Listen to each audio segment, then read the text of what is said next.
Боловсролын зээлийн сан за энэ сан дотор маш олон булхаа олон жил өгшөрч явсан. Яг энэ асуудлыг гаргаж ирээд яг 2 жилийн хойно болж байгаа юм байна.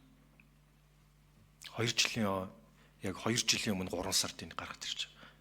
Олон нийтэд хурж олон нийтийн бухимдлыг маш их гаргаж ирсэн. Боловсролын зээлийн сан өөрөө магадгүй одоо манай татварлагчдын мөнхөөр санхүүжиж байгаа энэ 24 тусгай сангийн хамгийн үн цэнтэй хөрөнгө оруулалт хийдэг сан боловсролын зээлийн сан гэж миний хувьд боддог. Энтэй бол олон хүн санал нэгдэх баг. Оюутан залуучууд руугаа татварлагчдын мөнгөөр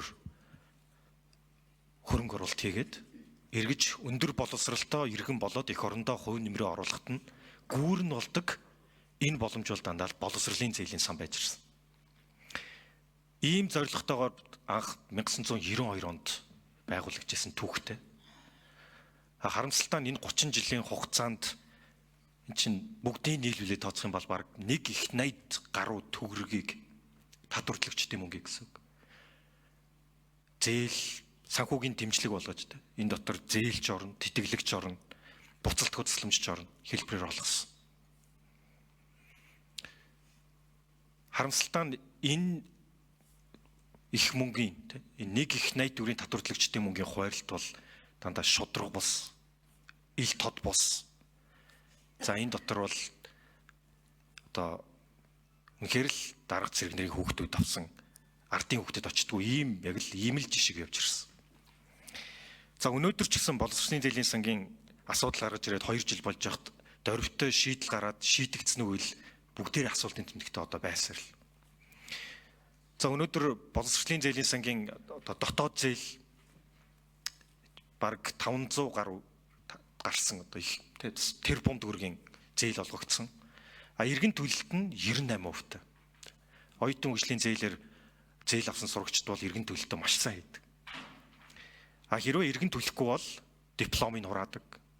Монгол банкны одоо зээлийн мэдээллийн санд орсоор ирсэн. Сүүлийн 9 жил орсоор ирсэн. Өнөөдөр боловсролын зээлийн сан дээр 15 гаруй мянган диплом одоо хүртэл хураалттай байгаа. Хинч ирж авдаггүй, тоодгүй хайсан, архивлэгдсэн байдаг.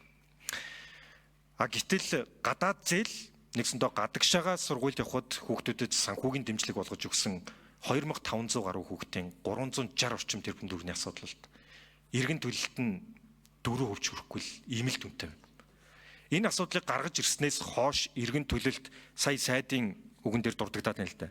14 орчим тэрбум төгрөг гэдэг. Гэхдээ эн чинь сүүлийн 30 жилийн хугацаанд төлөгдсөн 14 тэрбум шүү дээ. 24 оныг аваад үзэх юм бол ерөөсө 2.4 тэрбум л төлөгдсөн байна. 2.6 тэрбум байна. Дэндүү чамлалтай байна. Бид нар энэ 360 тэрбум төгрөгийг хизээ иргэн төлөгдөхийг хүлээх үү? Буцаад иргэн төлөгдөхгүй бол Монгол банкны саарл жагсаалтанд одоо хүртэл арга хэмжээ авнаа гэж явсаар байгаад яг 2 жил болж байгаа шүү. Асуудал гаргаж ирэхдээ Монгол банкны асуудал хөндөгжсэн. Одоо хүртэл яг нэг ч хүүхэд Монгол банкны зээлийн мэдээллийн санд ороогүй л. Энэ буцаад эргээд явж хүүхдийн, суралцагчдын хүний эрхийг зөрчсөн асуудал шүү дээ. Хэний хүүхдийн зээл Монгол банкны зээлийн жагсаалтанд ороод хэний хүүхэд нь одоо хүртэл орохгүй юм.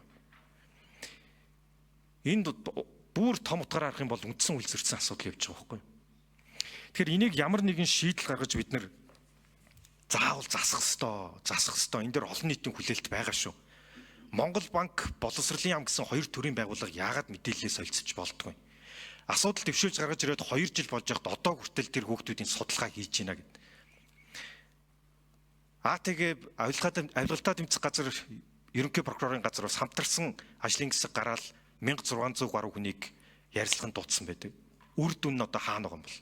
Одоо хүртэл биднэрт мэдээлэл байхгүй л. 2025 оны төсөвт түүхэн хэмжээндээ боловсролын зээлийн сан 158.4 тэрбум төгрөг төсөөлөгдсөн. Энэний 33.6 тэрбум нь иргэн төлөлтөөр санхүүжнаа, бусдыг үсрээр санхүүжнаа гэсэн. 25 онд 780 сая төгрөг л иргэн төлөгдсөн байгаа шүү. Биелтийг харах юм бол 2-3%. Энэ хизээ иргэн биелэх вэ гэдэг том